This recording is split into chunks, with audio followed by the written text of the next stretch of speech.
People have told me over the years, people in the faith, that, Martin, the people who say that they believe in eternal torment, they can't really mean it.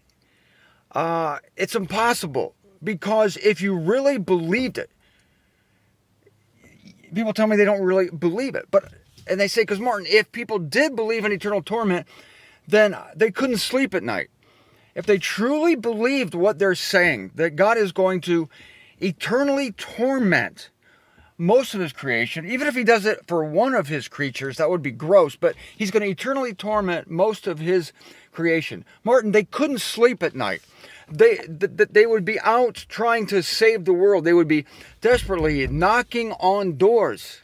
I've heard this for years. They would be knocking on doors, begging people to believe in God, to avoid this horrible and impossible fate. But this is what I say to you today. I say to you today that yes, they actually do believe it.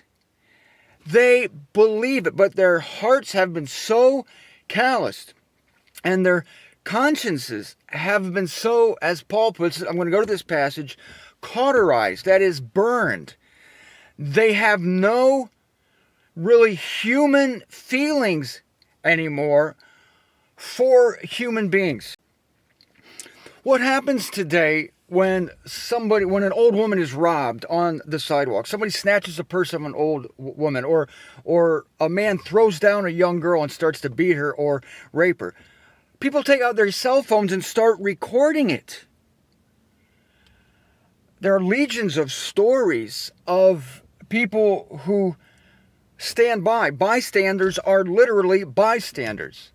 It's the rare person that jumps in to do something about it.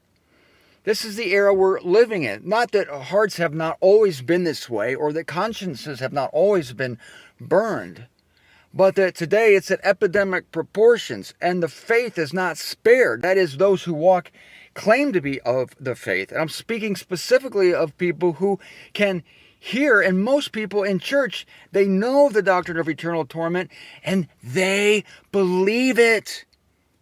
They're just so hard that they don't care about the people who are going to be tormented for eternity. They shrug and they go, oh well.